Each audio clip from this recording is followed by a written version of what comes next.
भारतीय परंपरा में ग्रहण महज एक खगोलीय घटना ही नहीं है, बल्कि इसे धर्म, आस्था और आत्मशुद्धि से भी जोड़कर देखा जाता है।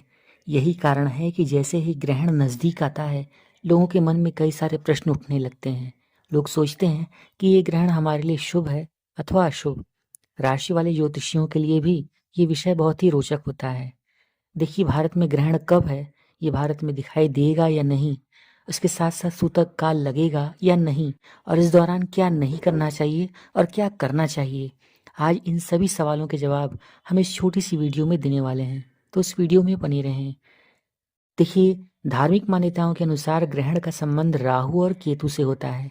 ऐसा माना जाता है कि ग्रहण के समय नकारात्मक शक्तियों का प्रभाव बढ़ जाता है, और यही कारण है कि इस दौरान पूजा पाठ और शुभ कर्मों को करना अत्यंत वर्जित माना जाता है। इस समय ग्रहण के समय में बच्चे का जन्म होना भी अत्यंत कठिन और अत्यंत अशुभ माना जाता है, तो इसलिए हर शुभ काम को इस समय रोकने का प्रयास किया जाता है।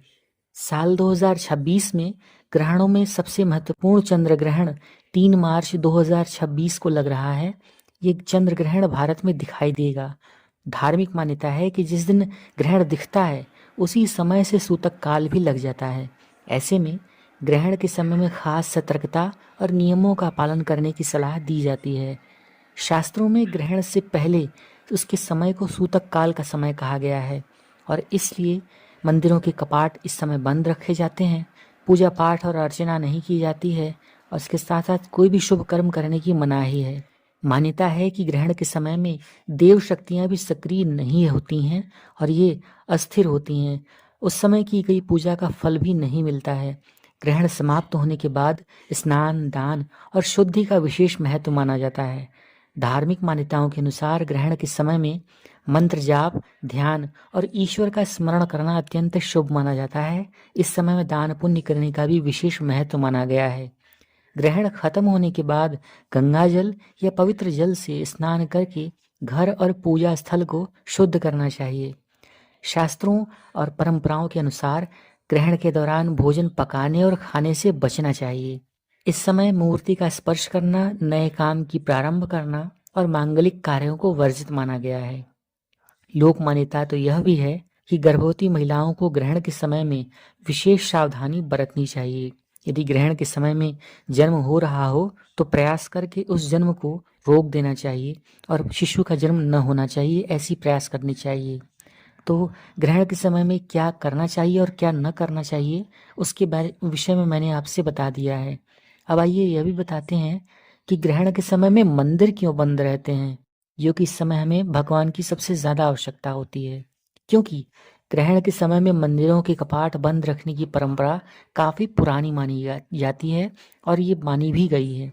मान्यता है कि इस दौरान देव शक्तियाँ निष्क्रिय हो जाती हैं और उनकी शक्तियों का प्रभाव शून्य हो जाता है। इस वजह से पूजा पाठ करने से सकारात्मकता का फल भी नहीं मिलता है और पूजा पाठ व्यर्थ चले जाते हैं। इसलिए ग्रहण काल में पूजा पाठ नहीं करना चाहिए। ग्रहण, सूतक और दान से जुड़े हुए कुछ खास नियम कौन कौन से हैं, आइए बताते हैं। ग्रहण, सूतक और कुछ दान से संबंधित जो नियम हैं, उन्हें भी सनातन धर्म और शास्त्रों में बताई गई एक बहुत ही प्राचीन परंपरा के अनुसार पूरा किया जाता है।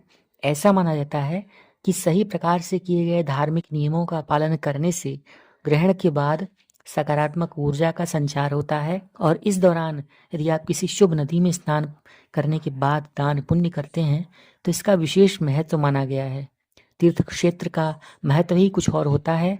तो ऐसे समय में आपको वहाँ पर अन्न, धन, वस्त्र और भोजन, या जो भी आपके पास संभव हो, जो भी आपके पास उपलब्ध हो, यथाशक्ति यथाभक्ति आप दान उसे अवश्य करें। तो ये एक बहुत बड़ी बात होती है। तो इस प्रकार से जब आप दान करते हैं तो आपका वो ग्रहण काल शुभ होता है। अब आइए यह भी जान लेते हैं कि 3 मार्च 2026 को चंद्र ग्रहण कब लग रहा है। देखिए, चंद्र ग्रहण का समय शाम को 6:26 से प्रारंभ हो जाएगा और शाम को 6:46 पर यह समाप्त हो जाएगा। चंद्रमा का उदय भी 6:26 पर ही हो रहा है। इसलिए इस ग्रहण के लिए सूतक काल सुबह में 9:39 पर प्रारंभ होगा और शाम को 6:46 पर समाप्त हो जाएगा। सूतक काल के दौरान आपको कोई भी शुभ कर्म, कोई भी धार्मिक अनुष्ठान या पूजा पाठ नहीं करने हैं। ग्रहण में बताया गया है कि चंद्र ग्रहण से 9 घंटे पहले और सूर्य ग्रहण से 12 घंटे पहले सूतक प्रारंभ हो जाता है, तो इसलिए आपको इस समय बचना चाहिए। चलते चलते हम आपको यह भी बता दें कि साल 2026 में कुल 4 ग्रहण लगने वाले हैं, जिसमें से पहला ग्रहण ये 3 मार्च होलिका दहन के दिन दिखाई पड़ेगा।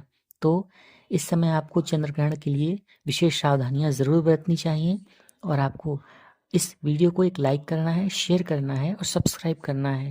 बेल आइकन को ऑल पर सेट करके हमारी अगली वीडियो की प्रतीक्षा करें। एक नई वीडियो लेकर आपसे पुनः मिलते हैं।